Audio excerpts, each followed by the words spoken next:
প্রিয় জনতা, দেশপ্রেমিক লাখ জনতার এই মিলন মেলায় স্বাধীনতার বিজয়ের এই ৪৯তম বার্ষিকীতে আজকের এই বিজয় সমাবেশে এখন ভাষণ দান করবেন বাংলার স্বাধীনতা সার্বভৌমত্ব রক্ষা আন্দোলনের বীর সিপাহসালার, বাংলার গণমানুষের নন্দিত নেতা, বাংলার ১৮ কোটি জনতার স্বপ্নদ্রষ্টা, এদেশের মানুষের বর্ষার স্থল, ইসলামী আন্দোলন বাংলাদেশের সংগ্রামী সিনিয়র নায়েবে আমির আলহাজ হযরত মাওলানা মুফতি সৈয়দ মোহাম্মদ ফাইজুল করিম, আলহাজ হযরত মাওলানা মুফতি সৈয়দ মোহাম্মদ ফাইজুল করিম শাইখে চরমোনাই, শাইখে চরমোনাই।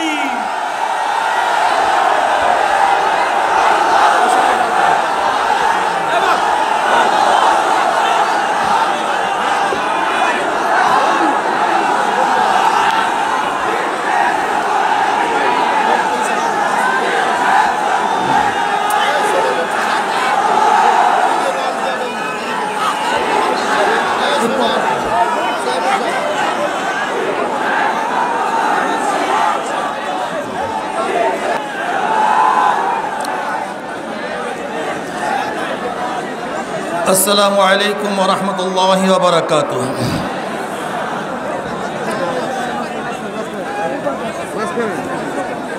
নাহমাদু ওয়া নুসাল্লি আলা রাসূলিহিল কারীম, আম্মা বা'দ, ফাআউযু বিল্লাহি মিনাশ শাইতানির রাজীম, বিসমিল্লাহির রহমানির রহিম। জাআল হক ওয়া যাহাকাল বাতিল, ইন্নাল বাতিলা কানা যাহুকা। সাদাকাল্লাহুল আলিয়্যুল আযীম। বিজয় দিবস উপলক্ষে আয়োজিত আজকে এ সম্মেলনের সম্মানিত সভাপতি, ওলামায়ে কেরাম, সর্বস্তরের এ দেশপ্রেমিক, এই মাটি প্রেমিক, এই বাংলাদেশ প্রেমিক ভাইয়ারা আমার, স্বাধীনতা হয়েছিল আজকের থেকে ৪৯ বছর আগে। আশা করা যায় আগামী বছর ৫০ বছর পূর্তি হবে। আজকে স্বাধীনতা উত্তর ভেবেছিলাম এবং আমাদের স্বাধীনতা স্থপতি শেখ সাহেব আশা করেছিলেন স্বাধীনতার পরে সবাইকে ঐক্যবদ্ধ করে দেশটাকে গড়বে, ভেদাভেদ থাকবে না, মারামারি হবে না, রক্তপাত হবে না, খুন খারাপি হবে না, যে মা বোনেরা ধর্ষিত হয়েছে দ্বিতীয়বার আর আমাদের মা বোনদের ইজ্জতহানি হবে না।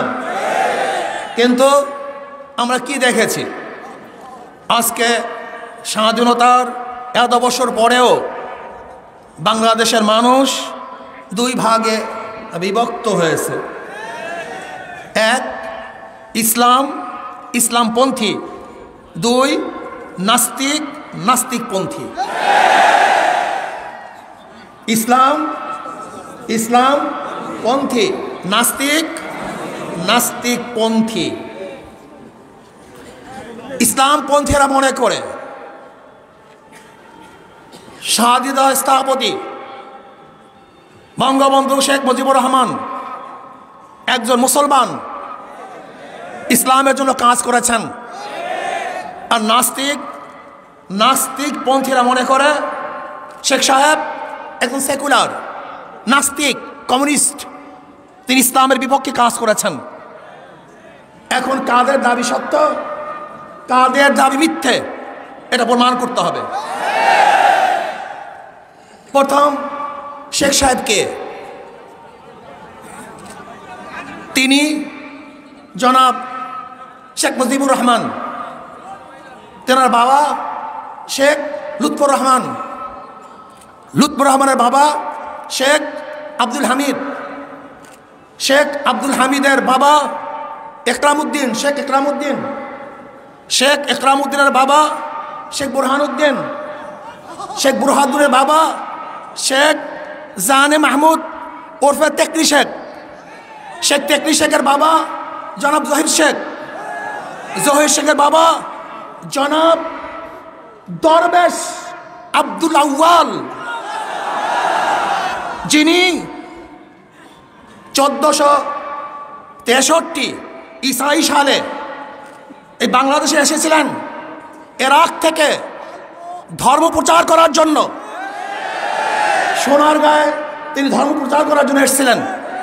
তেনার পূর্বপুরুষ সোনারগাঁয় শেখ আব্দুল আউয়াল, যিনি ইরাক থেকে এসেছিলেন, তিনি বাইজিদ বুস্তামি রহমতুল্লাহ আলাইহির একজন শাগরেদ ছিলেন। তেনারই বংশধর বুরহানুদ্দিন সাহেব, শেখ বুরহানুদ্দিন সাহেব, তিনি টঙ্গীপাড়ায় এই দিন প্রচার করার জন্য সেখানে অবস্থান করেন। সেখানেই তিনি দিন প্রচার করেন। আমরা কি দেখেছি?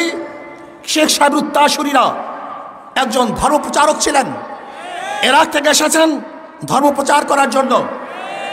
শেখ সাহেবের বাবা একজন দাড়িওয়ালা টুপিওয়ালা, তার দাদা একজন দিনদার, তার পূর্বপুরুষ সবাই মুসলমান।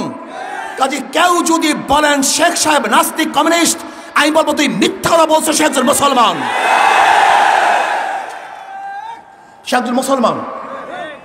এবার আসুন, শেখ সাহেব প্রথম কেন জেলে গিয়েছিলেন আপনাকে জানেন? পড়েছেন? আমি নিয়ে এসেছি দলিল, অসমাপ্ত আত্মজীবনী শেখ মুজিবুর রহমানের। এই বইয়ের মধ্যে আপনি দেখেন শেখ সাহেব কে ছিলেন, কি করেছেন। যারা তাকে নাস্তিক বানাবার পায়তারা করে দিয়েছেন, আমি বলবো তুমি নিজে নাস্তিক, কাজে তোমার চক্ষু দিয়ে অন্যকে নাস্তিক দেখো। তুমি যদি মুসলিম হও তাহলে তোমার চক্ষু দিয়ে আর যদি মুসলিমই দেখবা। আমি কিছু প্রমাণ দিই।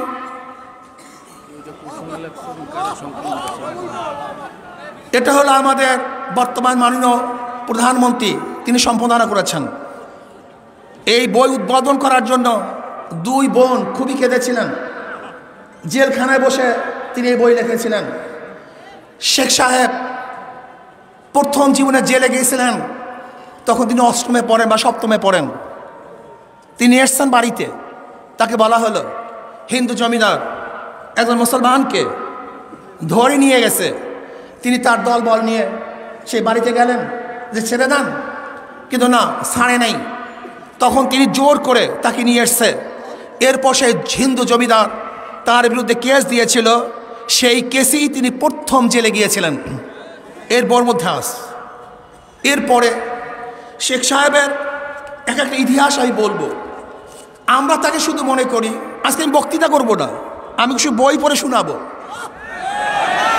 আজকে বক্তৃতা করবো না, জাহেল এবং মূর্খদেরকে শোনাবো যে সে কি ছিলেন।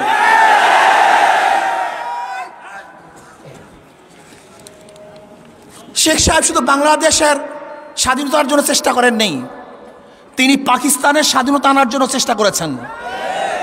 এই পাকিস্তানকে আনার জন্য সর্বাত্মক চেষ্টা করেছেন। শেখ সাহেব তিনি সরওয়ার্দী সাহেবের শাগরেদ ছিলেন। তিনি নিজেই বলেন এই বইয়ের মধ্যে যে যখন সরওয়ার্দী সাহেব, ফজলুল হক সাহেব যখন গোপালগঞ্জে গেছিলেন, তখন আমি ছাত্র ছিলাম, আমি স্বেচ্ছাসেবকের দায়িত্ব পালন করছিলাম। সবাই অংশগ্রহণ করতেছে, কিন্তু একদল লোক অংশগ্রহণ করে নাই, হিন্দু বন্ধুরা অংশগ্রহণ করছে না। আমি চিন্তা করলাম কেন? আমি একজনকে প্রশ্ন করেছি, কিরে তোর অংশগ্রহণ করছিস না কেন? কারণ না, কংগ্রেস এবং হিন্দু মহাজোট আমাদেরকে নিষেধ করেছে অংশগ্রহণ করার জন্য। তিনি এই বইয়ের মধ্যে লিখেছেন। তিনি কি বলেছেন যে না, এখন পাকিস্তান না করলে আর মুসলমানদের উপায় নাই, কাজে অবশ্যই আমাদেরকে পাকিস্তান করতেই হবে। তিনি এই বইয়ের মধ্যে লিখেছেন। তিনি কি বলেছেন? এর মধ্যে লিখেছেন যে আমি সর্বোচ্চ, অনেকেই মনে করেন যে শেখ সাহেব তিনি নামাজ পড়তেন না। আমি দেখব তিনি কি করতেন। অন্য কিছু বলবো না। দেখেন এই বইয়ের মধ্যে তিনি বলছেন, আমি যখন জেলখানায় ছিলাম তখন 5 ওয়াক্ত নামাজ আমি ঠিকমতো পড়তাম। শেখ সাহেব আমাদের পরিচয় কি দিয়েছেন দেখবেন, টক শোতে সবাই বলে আমাদের পরিচয় আমরা বাঙালি, আমাদের পরিচয় আমরা কি বাঙালি। আর তিনি কি পরিচয় দিয়েছেন, তিনি এই বইয়ের মধ্যে দেখেন পৃষ্ঠা নম্বর হলো 47, অসমাপ্ত আত্মজীবনী, পৃষ্ঠা নাম্বার হলো 47। তিনি বলেছেন আমাদের বাঙালির মধ্যে 2টি দিক আছে, একটা হলো আমরা মুসলমান আর একটা হলো আমরা বাঙালি। প্রথম আমরা কি, আমরা মুসলমান, এরপর আমাদের পরিচয় আমরা বাঙালি। আমরা শুধু বাঙালি নয়, আমরা প্রথম মুসলমান, তারপর আমরা বাঙালি। এটা প্রথম জাতীয় পরিচয় আমাদেরকে থাকতে হবে। আমরা প্রথম মুসলমান, তারপর কি আমরা বাঙালি। পরিচয় নেন। এরপরে দেখেন দিল্লিতে যখন তিনি ঘুরতে গিয়েছিলেন, মুসলমানের প্রতি আকর্ষণ কি ছিল, মুসলমানের প্রতি আকর্ষণ কি ছিল দেখেন।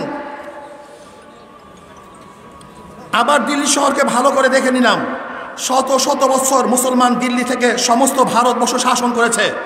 তখন কি জানতাম এই দিল্লির উপর আমাদের কোনো অধিকার থাকবে না?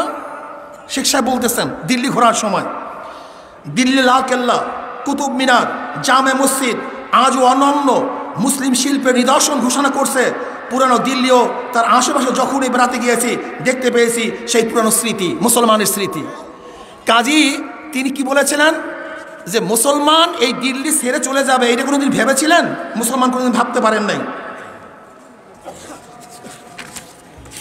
শেখ সাহেব তিনি 5 ওয়াক্ত নামাজ পড়তেন। আমি সেইটা আপনাকে দেখাচ্ছি।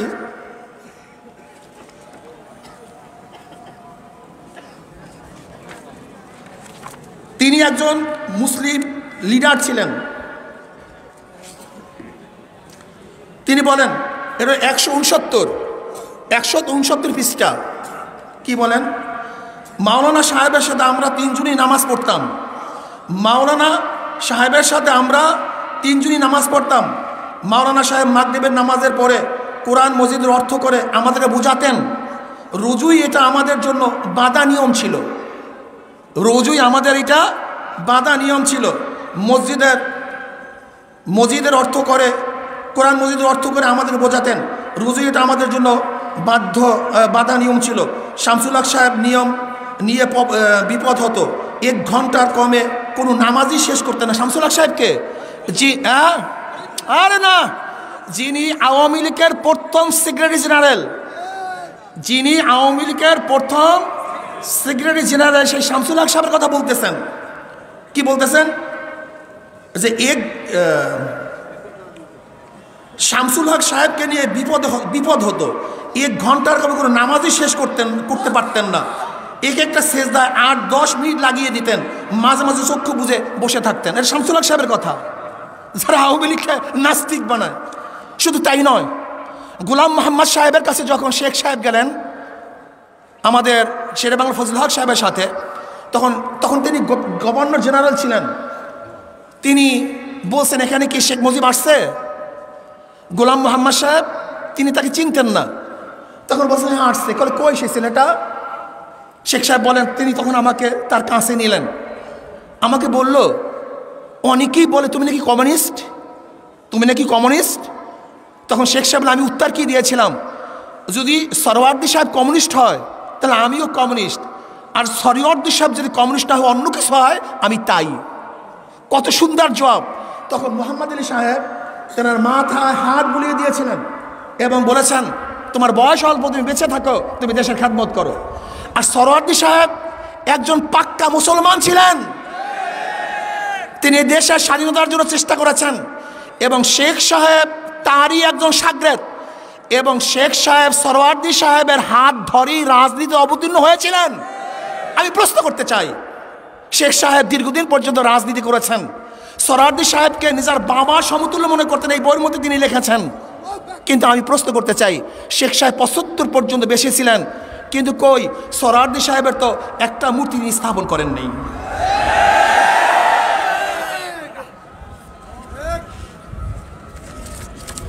যাই হোক, এবার অনেকেই বলে আমরা কারোর সাথে মিলি না কেন। শেখ সাহেব তার জবাব দেয়, কারণ যাদের সাথে নীতির মিল নাই তাদের সাথে মিলে সাময়িকভাবে কোনো ফল পাওয়া যেতে পারে, তবে ভবিষ্যৎ ঐক্য থাকতে পারে না। তাতে দেশের উপকার হওয়ার চেয়ে ক্ষতি বেশি হয়ে থাকে। এর জন্য যাদের সাথে নীতির মিল নাই এদের সাথে আমরা মিলতে পারি না। আমি কথাটা বুঝাতে পারছি? যে অনেক কথা তো সময় লাগবে।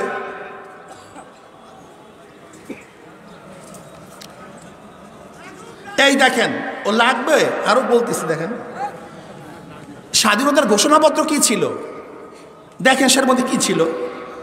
সর্বশক্তিমান আল্লাহর নামে আপনাদের কাছে আমার আবেদন ও আদেশ, দেশকে স্বাধীন করার জন্য শেষ রক্তবিন্দু থাকা পর্যন্ত যুদ্ধ চালিয়ে যান আল্লাহর উপরে। সর্বশক্তিমান আল্লাহর নামে আপনাদের কাছে আমার আবেদন, আল্লাহর নামে। তা সেদনা স্বাধীনতার যুদ্ধ ছিল আল্লাহর নামে শুরু, ইনশাআল্লাহ তারা শেষ করেছিলেন। এবার আসেন, এটা হলো পিনাকা ভট্টাচার্যের মুক্তিযোদ্ধার বয়ানে ইসলাম। যদি ওনার রেফারেন্স, ওনার না, বিভিন্ন রেফারেন্সের বই লিখেছেন, আমি সেই সম্পর্কে কিছু জানাতে চাই। আমরা এগুলি জানা উচিত। এবার শোনেন, বাংলাদেশের মুক্তিযুদ্ধ নেতৃত্ব দানকারী রাজনৈতিক দলের নাম নিঃসন্দেহে আওয়ামী লীগ। আলোচনা শুরুতে মুক্তিযুদ্ধের আগে পরে বাংলাদেশের আওয়ামী লীগের নীতি নির্ধারিত দলিল, বক্তব্য, কর্মসূচি, ইসলাম ও ইসলামের অনুষঙ্গ কিভাবে ছিল, প্রথমে আমরা তার একটু সন্ধান করব। এখানে 6টি আলাদা রেফারেন্স তুলে সেই সন্ধানে যাব। খুব ভালো মতো বুঝতে হবে। 1, 1969 সালে প্রস্তাবিত খসড়া সংবিধানে সংশোধনী বিলে সংবিধানে ইসলামী Republic of Pakistan, Islami Republic of Pakistan শিরোনাম সহ এক ইসলামী আদর্শ বহাল রাখার বিষয়ে আওয়ামী লীগ সম্মতি জানিয়েছিল। 2, পাকিস্তান আওয়ামী লীগ তাদের কাউন্সিল অধিবেশনে 6 জুন 1970 যে কর্মসূচি গ্রহণ করে সে বিষয়ে পরের দিন 7 জুন দৈনিক ইত্তেফাক পত্রিকায় একটি রিপোর্ট ছাপা হয়। রিপোর্টটা কি? যেখানে বলা হয় কোরআন ও সুন্নাহর নির্দেশের বিরুদ্ধে পাকিস্তানে যাতে কোনো আইন পাস না হতে পারে তার জন্য আওয়ামী লীগ শাসনতান্ত্রিক বিধান রাখার কথাও দলীয় কর্মসূচি ঘোষণা করে। শাসনতন্ত্রের মধ্যে ধর্মীয় প্রতিষ্ঠান সমূহের পবিত্রতা রক্ষার গ্যারান্টি দেওয়া হইবে এবং সকল পর্যায়ে ধর্মীয় শিক্ষাদানের প্রয়োজনীয় ব্যবস্থা করা হইবে। আইনের দৃষ্টিতে সংখ্যালঘু সম্প্রদায় সমমর্যাদার অধিকারী বিবেচিত হইবে এবং আইনের দ্বারা সমানভাবে তাদের নিরাপত্তা বিধান করা হইবে। সংখ্যালঘুদের নিজ নিজ ধর্ম আচরণ, প্রচার ও ধর্মীয় শিক্ষা প্রদানের পূর্ণ স্বাধীনতা থাকিবে। নিজ নিজ ধর্মীয় প্রতিষ্ঠান রক্ষা করার ব্যাপারেও তাদের পূর্ণ স্বাধীনতা থাকিবে। নূহ উল আলম লেলিন সম্পাদিত বাংলাদেশ আওয়ামী লীগ সংক্ষেপ ইতিহাস ও নির্বাচিত দলের সময় প্রকাশনা 2015 পৃষ্ঠা 255-57। 3, 1970 সালে নভেম্বরে সাধারণ নির্বাচনের আগে বেতার ও টেলিভিশনে বঙ্গবন্ধু একটি ভাষণ দেন।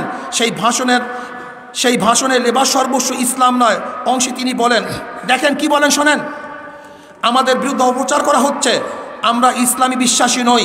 এ কথার জবাবে আমরা সুস্পষ্ট বক্তব্য, লেবাস সর্বস্ব ইসলামে আমরা বিশ্বাসী নই, আমরা বিশ্বাসী ইনসাফের ইসলামের। আমাদের ইসলাম হজরত নবী করিম সাল্লাল্লাহু আলাইহি ওয়াসাল্লাম ইসলাম, যে ইসলামে জগৎবাসীকে শিক্ষা দিয়েছে ন্যায় ও সবিচারের অমোঘ মন্ত্র। ইসলামের প্রবক্তা শেষে পাকিস্তানের মাটিতে বরাবর যারা অন্যায়, অত্যাচার, শোষণ, বঞ্চনার পৃষ্ঠপোষকতা করে এসেছেন, আমাদের সংগ্রাম সেই মুনাফিকদের বিরুদ্ধে। যে দেশে শতকরা 95 জন মুসলমান সে দেশে ইসলাম বিরোধী আইন পাশের ভাবনা ভাবাতে পারেন, তারাই ইসলামকে যারা ব্যবহার করে দুনিয়াটা শায়েস্তা করার জন্য। শোনেন, মজার মজার কথা আজকে শোনাবো, অনেক মজার কথা। নাস্তিকদের মূল উৎপাটন করতে হবে আমাদের। 4, 70 নির্বাচনী বিজয়ের পরে 3রা জানুয়ারি রমনায় একটি সমাবেশে শেখ মুজিবুর রহমান বিরোধীরা এই ক্ষতিকর প্রচারণ উড়িয়ে দেন যে তার দল মুসলমানদের দল নয় এবং আওয়ামী লীগের মুসলমান ঐতিহ্যের চাইতে হিন্দু ঐতিহ্যকে ধারণ করে। সমাবেশে কোরআন তেলাওয়াত দিয়ে শুরু হয় এবং বক্তৃতা শেখ মুজিবুর রহমান আল্লাহর ধর্মকে রাজনৈতিক কার্ড হিসেবে ব্যবহারের বিরুদ্ধে সতর্ক করে দেন।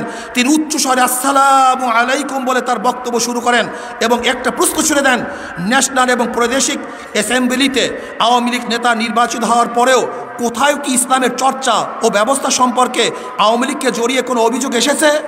মানুষ কি তার নিজস্ব বিশ্বাস নিয়ে চলছে না? ইসলামের কি কোনো ক্ষতি হয়েছে? ইসলাম কি চলে গেছে? এই মহান ধর্ম কি আর কেউ এখন দীক্ষিত হচ্ছেন না? শেখ মুজিব বলেন আমি জানি আওয়ামী লীগের বিরুদ্ধে এই ঘৃণা প্রচার চালাতে পূর্ব পাকিস্তান কত টাকা ঢালা হয়েছে। সমাবেশে আন্দোলন নিহতদের মাগফিরাত কামনার জন্য ফাতিহা পাঠ করা হয়। সমাবেশে যারা নিহত হয়েছেন তাদের জন্য ফাতিহা পাঠ করা হয়। এর মধ্যে আসরের আজান শুরু হয়েছে। শেখ মুজিবুর রহমান নিজেই সবার কাজ মুলতবি রাখার পরামর্শ দেন। তিনি আরও বলেন, আওয়ামী লীগ নয় বরং যারা তাদের ঘৃণ্য রাজনৈতিক উদ্দেশ্য চরিতার্থ করার জন্য ইসলামকে ব্যবহার করেছে তারাই ইসলামের ক্ষতি করেছে। সভা শেষে শেখ মুজিবুর রহমান নিজেই নারায়ে তাকবীর আল্লাহু আকবার ধ্বনি দিয়ে থাকেন। 5 70 নির্বাচনের মুক্তিযুদ্ধ শুরুর আগে মুহূর্তের সবচেয়ে উল্লেখযোগ্য রাজনৈতিক ঘটনা। এর আগে নির্বাচন ইশতেহারের আওয়ামী লীগের স্পষ্টভাবেই ইসলাম প্রশ্নে তাদের অবস্থান ঘোষণা করেছেন। এইটা হলো সবচেয়ে গুরুত্বপূর্ণ। 70-এর নির্বাচনই হলো এদেশের স্বাধীনতার মূল ভিত্তি। 70-এর নির্বাচন হলো স্বাধীনতার মূল ভিত্তি। 5 70 নির্বাচনের মুক্তিযুদ্ধ শুরুর আগে যে করছে 70 নির্বাচন মুক্তিযুদ্ধের আগের মুহূর্তে সবচেয়ে উল্লেখযোগ্য রাজনৈতিক ঘটনা। এর আগে নির্বাচিত আওয়ামী লীগ সুস্পষ্ট ইসলাম প্রশ্নে তাদের অবস্থা ঘোষণা করেছেন।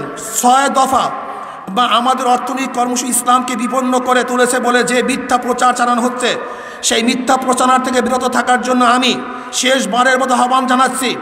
অঞ্চলে অঞ্চলে এবং মানুষের সুবিচারের নিশ্চয়তা প্রত্যাশী কোনো কিছুই ইসলামের পরিপন্থী হতে পারে না।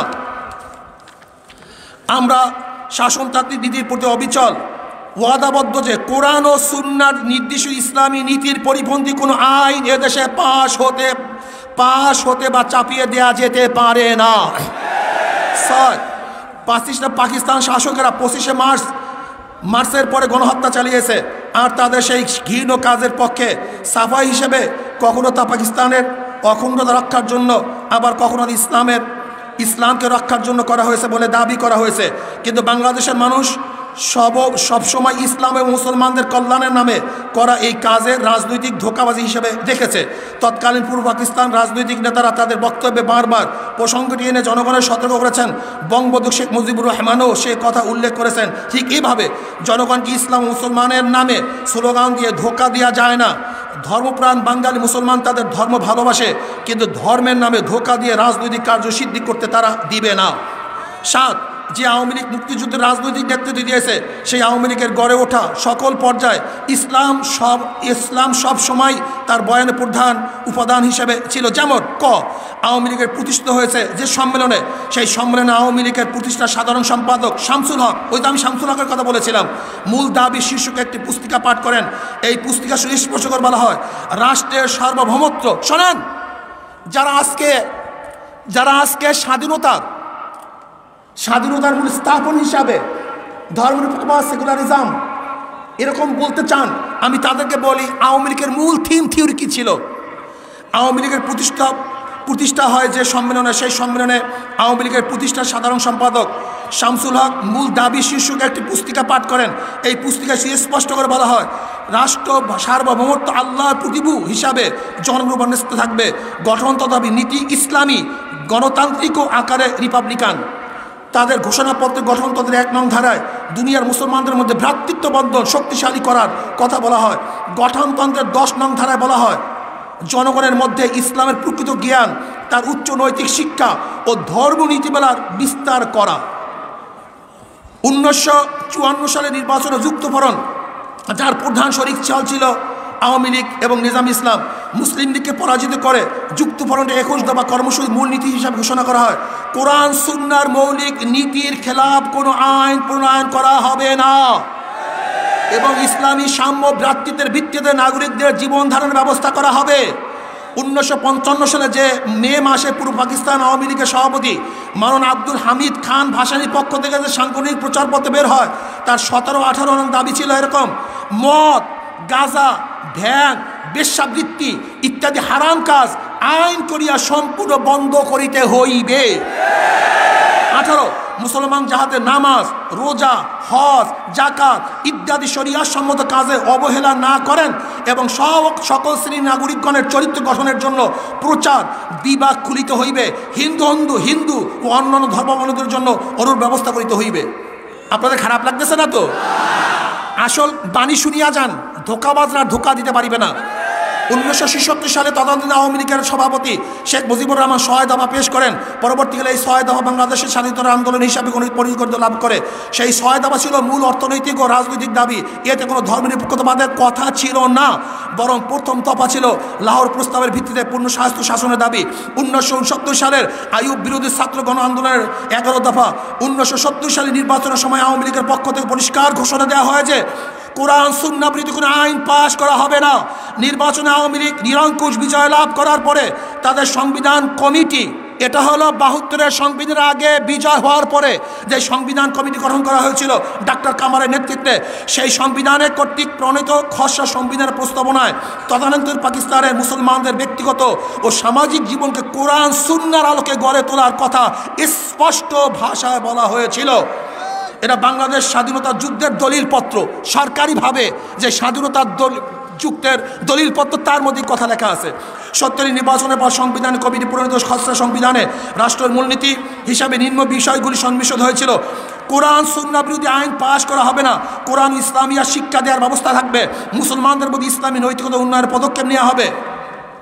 সম্প্রতি প্রকাশিত শেখ মুজিবুর রহমানের রচনা সংগ্রহে 1970-এর নির্বাচনে জয়ী হওয়ার পর আওয়ামী লীগের ঘোষণাপত্রে শাসনতন্ত্রের মৌলিক বৈশিষ্ট্য বিষয়ে তার মতামত পাওয়া যাচ্ছে। 1. জনসংখ্যা বিপুল সংখ্যাগরিষ্ঠ অংশে প্রিয় ধর্ম হলো ইসলাম। আওয়ামী লীগ এই মর্মে সিদ্ধান্ত নিয়েছে যে শাসনতন্ত্র সুস্পষ্ট গ্যারান্টি থাকবে যে পবিত্র কোরআন ও সুন্নাহে সন্নিবেশিত ইসলামী নিদর্শনাবলী পরিপন্থী কোনো আইন পাকিস্তানে প্রণয়ন বা বলবৎ করা চলবে না। শাসনতন্ত্র ধর্মীয় প্রতিষ্ঠানসবের পবিত্রতা রক্ষার গ্যারান্টি সন্নিবেশিত হবে। সর্বস্তরের ধর্মীয় শিক্ষা সম্প্রসারের জন্য পর্যাপ্ত বিধি ব্যবস্থা গ্রহণ করা হবে। সংখ্যালঘুর আইন, যাই হোক, আমি এই কথা প্রমাণ করতে চাই। আমি একটা বাংলাদেশ ইতিহাস নিয়ে আসছি। Doctor Mohammad Abdur Rahim, doctor Abdul Matin Chowdhury, doctor A B Mahmud, doctor Sirajul Islam, এর মধ্যে আপনারা পড়ে দেখবেন। আমি প্রশ্ন করতে চাই যে স্বাধীনতার আগ পর্যন্ত আওয়ামী লীগ গঠন হয়েছিল 1949 সনে, স্বাধীনতা হয়েছিল 1971 সনে।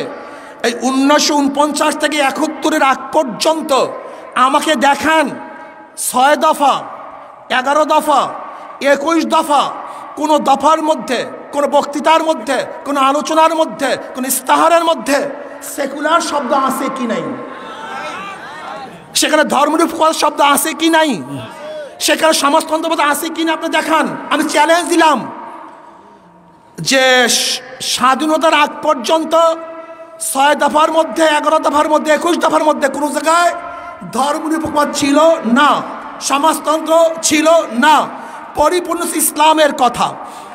আজকে তারা ভাবতেছেন যে স্বাধীনতার মূল স্তম্ভ সমাজতন্ত্রবাদ, গণতন্ত্রবাদ, জাতীয়তাবাদ, ধর্মনিরপেক্ষতাবাদ।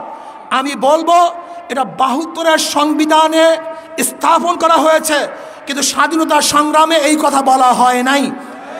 বরং স্বাধীনতা সংগ্রাম হয়েছিল 3টা নীতির ভিত্তিতে। কয়টা নীতির ভিত্তিতে? সাম্য, মানবিক মর্যাদা, ন্যায় বিচার। বলেন কি? সাম্য, মানবিক মর্যাদা, ন্যায় বিচার, এইটাই ছিল স্বাধীনতার মূল ভিত্তি বলে স্থাপনা।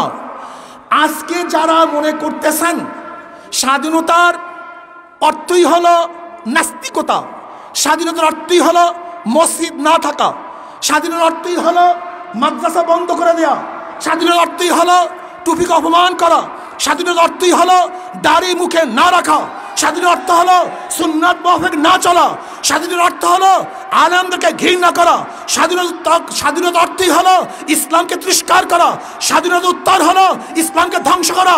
আমি মনে করবো তুমি স্বাধীনতার উত্তর, স্বাধীনতার তুমি ভুল আকাঙ্ক্ষা রক্ষা করো নাই, বরং বাংলাদেশকে ধ্বংস করার চক্রান্তে লিপ্ত হয়েছ। ভাইয়ারা আমার, আমি বলতে চাই আজকে যারা স্বাধীনতা বলতেছেন, আপনি কি স্বাধীনতার অবস্থা জানেন? স্বাধীনতা করেছেন? স্বাধীনতার অবস্থা সম্পর্কে আপনার জানা আছে? আপনার আদৌ জানা নেই, আদৌ জানা নাই। বরং স্বাধীনতা করা হয়েছিল এদেশের মানুষকে ন্যায় বিচার, ইনসাফ এবং মানবিক মর্যাদাকে রক্ষা করার জন্য। আমরা এই দেশ 3 বার স্বাধীন করেছি। প্রথম স্বাধীন করেছি ব্রিটিশ থেকে, দেশ স্বাধীন করেছিলাম। এরপর ভারত থেকে পাকিস্তান স্বাধীন করেছিলাম। এরপর পাকিস্তান থেকে আমরা বাংলাদেশ স্বাধীন করেছি। কি কথা ঠিক না? আজকে নাস্তিকের গোষ্ঠী ইসলামকে বিচলিত করার চক্রান্ত করতেছে, ইসলামকে ধ্বংস করার চক্রান্ত করতেছে, ইসলামকে ধূলিসাৎ করার চক্রান্ত করতেছে। আমি মনে করি বর্তমানে যে আন্দোলন চলতেছে, এই আন্দোলন থেকে স্পষ্টভাবে আমরা বলতে চাই, যেরকম পদ্মা ব্রিজ করার সময় আমরা শুনেছি পদ্মার নিচে আর এক পদ্মা পাওয়া গেছে, খুঁটি পাওয়া যাচ্ছে না, তলা পাওয়া যাচ্ছে না, পদ্মার নিচে আর এক পদ্মা। আর আমরাও মনে করতেছি আজকে সরকারের পিছনে আর এক সরকার আছে। সরকারের পিছনে কি? সরকারের নিচে আর এক সরকার আছে। আজকে ইসলামের জাগরণ দেখে, আজকে হাজার হাজার মুসলমান মুমিন দেখে, লক্ষ লক্ষ মুসলমান দেখে, ইসলামের জাগরণ দেখে ইসলাম বিদ্বেষীরা সহ্য করতে পারছে না, লুটেরা সহ্য করতে পারছে না, লুচ্চারা ব্যস্ত হয়ে গেছে, ডাকাতরা চিন্তিত হয়ে গেছে, ঘুষখোররা তারা ঘুম হারাম করে ফেলছে। অবস্থা কি হয়? ইসলামী জাগরণ যেভাবে শুরু হয়েছে, আমাদের লুচ্চামির কি অবস্থা হবে? আমাদের মদের কি অবস্থা হবে? আমাদের গুন্ডামির কি অবস্থা হবে? আমরা বলবো শেখ সাহেব তিনি আইন করে মদ বন্ধ করে দিয়েছিলেন, বেশ্যাখানা তিনি বন্ধ করেছিলেন। আজকে যারা বেশ্যাখানা করার চিন্তা করতেছ, আজকে নারী ধর্ষণের অভয় অরণ্য যারা দেশটাকে করতে চাও, তোমাদের কোনোদিন আশা সফল দেশে করতে দেওয়া হবে না ইনশাআল্লাহ। এটা করতে দেওয়া হবে না। আজকে বাংলাদেশের নাগরিক তারা কি দেখেছেন? তারা দেখেছেন যে সরকারের নিচে আর এক সরকার আছে। আমিও মাননীয় প্রধানমন্ত্রীকে বলবো, আপনি হুঁশিয়ার থাকুন। 15ই আগস্টের ঘটনা এদেশে কোনো আলেমরা ঘটায় নাই, এদেশের দেশপ্রেমিকরা ঘটায় নাই। ওই 15ই আগস্ট যাদের ইঙ্গিতে, যাদের ইশারা হয়েছিল, আজকে তারাই আবার সোচ্চার হয়েছে দেশে 15ই আগস্ট দ্বিতীয়বার ঘটাবার জন্য। আপনার সোচ্চার হতে হবে, আপনাকে খেয়াল রাখতে হবে। সরকারের নিচে আর এক সরকার আছে, ভিন্ন এক ছায়া শক্তি দেশকে চালাইতেছে। আমি আশ্চর্য হয়ে যাই, মানুষ কোথায় যাবে? বিচারক হলো শেষ আশ্রয়। যেরকম ডাক্তার, সে যদি কোনো দিকে ঝুঁকে পড়ে তাহলে তার ডাক্তারি স্বভাব থাকে না। ডাক্তারের কাছে শত্রু যাবে, তার কাছে চিকিৎসা করবে, তার দুশ্মন যাবে, তাকে এসে চিকিৎসা করবে। এটা ডাক্তারের চরিত্র। আর বিচারকদের চরিত্র, তার চরম দুশ্মনও তার কাছে গেলে সে ন্যায় বিচার পাবে। এটা বিচারকদের চরিত্র। কিন্তু আমরা কি দেখছি আজকে বিচারকদের মধ্যে? আমরা কি দেখছি? আমাদের মূল চরিত্র থেকে আমরা দূরে সরে না যাই। আমি অনুরোধ করব, আপনারা শেষ আশ্রয়স্থান। মানুষ আপনাদের কাছে বিচার চাওয়ার জন্য যায়। যদি আপনারা আদর্শচ্যুত হয়ে যান তাহলে বাংলাদেশ আর কিছু থাকবে না। মানুষ কোথায় যাবে, কার কাছে যাবে? এই দিকে আপনাকে খেয়াল রাখতে হবে। আজকে যারা আমাদেরকে বারবার যুদ্ধের জন্য আহ্বান করছেন, আসেন যুদ্ধ করি। আমরা আমাদের দেশীয় মানুষের সাথে যুদ্ধ করতে চাই না। কার সাথে যুদ্ধ করব? সবাই তো আমরা আপন, সবাই আমরা ভাই ভাই। আমরা একত্রে দেশটাকে গড়তে চাই। কই আজকে আপনি আহ্বান তো করলেন না? যারা ফেলানিকে কাঁটা তারের উপরে বাদুরের মতো ঝুলিয়ে রাখছে, আপনি তো সেই দিন আহ্বান করলেন না, আসে যুদ্ধ করি। যেই দিন আমাদের র্যাবের পোশাককে খুলে ফেলে অপমান করা হয়েছিল, ওই আপনি তো যুদ্ধের ডাক দিলেন না? যখন আপনার হত্যা হয়েছিল আপনি যুদ্ধের আহ্বান করেন নাই। সিনা হত্যা হয়েছে, যুদ্ধের আহ্বান করেন নাই। আপনি কার সাথে যুদ্ধ করতে চান? নাস্তিকের গোষ্ঠী স্পষ্ট ভাষায় বলে দিতে চাই, তুমি মুসলমান চেনো নাই। সাগর দেখছো, সাগরের গভীরতা দেখো নাই। পাহাড়টা সুজা দেখো নাই, পাহাড়টা সংখ্যা দেখো নাই, আর একবার হুঙ্কার দেব, এদেশ থেকে পালাতে বাধ্য হবা। নাস্তিকদের চাই নাই, লাল সবুজের পতাকায় দালালদের চাই নাই। টকশু করো, আলেমদের বিরুদ্ধে কটূক্তি করো। কথিত আছে ইমাম আজম আবু হানিফা রাহমাতুল্লাহ আলাইহি বসা, সাগরের দিক নিয়ে বসা, বাচ্চারা খেলতেছিলেন, বাচ্চাদের একটা বল সেখানে এসে বুঝছে। এখন কোনো বাচ্চাই সেখানে যাবেন না, মুরব্বীরা বসা, কে যাবেন। কিন্তু দেখা যায় একটা বাচ্চা, একটা ছেলে বীর বিক্রমের সাথে সিনা উঁচা করে